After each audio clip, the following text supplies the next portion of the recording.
Et nous sommes en direct avec notre invitée Pauline Londex. Bonjour, merci d'être avec nous sur France Info.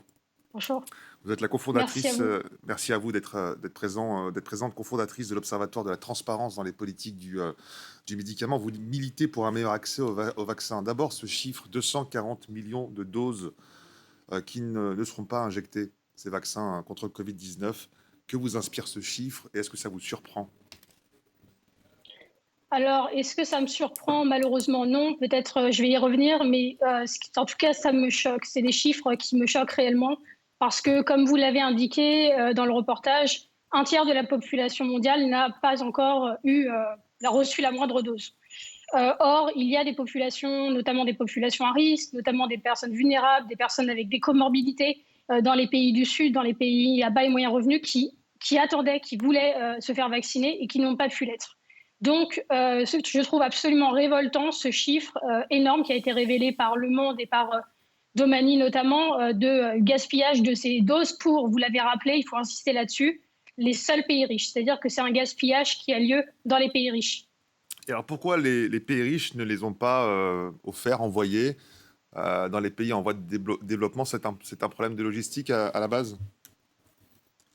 Il y a plusieurs points. Je pense que déjà, la première chose, c'est qu'il faut savoir qu'on a découvert, là, à travers cette enquête du Monde de Domani, que dans les contrats signés par les pays riches avec les firmes pharmaceutiques, les États avaient l'interdiction de donner les doses de vaccins à des tiers, à des pays tiers, sans l'autorisation explicite des fabricants.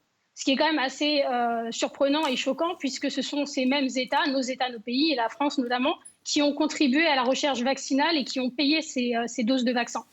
Après, je pense qu'il y a très clairement la question de la peur de nos pays de manquer de doses. Et donc, on s'est retrouvé dans une situation catastrophique où tout d'un coup, nos pays ont décidé d'acheter 3 fois, 4 fois, 5 fois leurs besoins en volume. Est-ce que la durée de vie de ces vaccins anti-Covid explique en partie ce qui s'est passé?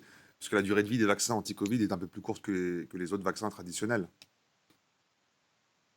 Je pense que quand on gère une pandémie comme celle-ci, on doit penser aux aspects logistiques et on voit qu'il y a quand même beaucoup de problèmes de logistique en France, qui, quels que soient les produits de santé concernés, on peut rappeler les autotests récemment qui ont été retrouvés périmés, les autotests qui étaient destinés aux lycées, aux écoles, et Mhm. sinon les masques FFP2 qui ont été retrouvés périmés, ou les médicaments, le stock stratégique de médicaments qui était en partie périmé au début de la crise.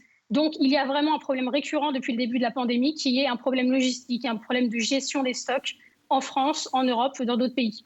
Donc 240 millions de doses de vaccins gaspillés, ça c'est pour les pays riches. Est-ce qu'on a une estimation du nombre de doses gaspillées dans les pays en voie de développement?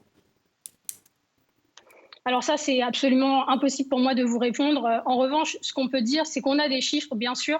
Par exemple, on a le chiffre de 2,6 millions de doses qui avaient été acheminées vers le Nigeria en fin d'année dernière. Et on sait que dessus, une très grande partie a été détruite, puisque quand ils ont été livrés, ces vaccins AstraZeneca au Nigeria, il leur restait entre 4 à 7 semaines de durée de vie. Donc imaginez, déjà en France, c'est très compliqué, ça s'est révélé très compliqué de vacciner des millions de personnes assez rapidement. Imaginez dans un pays riche, dans un pays où les systèmes de santé sont fragiles, devoir vacciner massivement des personnes, des millions par millions, alors que vous ne savez pas forcément quel vaccin vous allez recevoir. Et c'est ça le défi colossal auquel se sont retrouvés confrontés les pays du Sud. Le défi est immense, évidemment. Merci beaucoup, Pauline Londex, d'avoir été avec nous sur France Info. Donc, Merci à vous.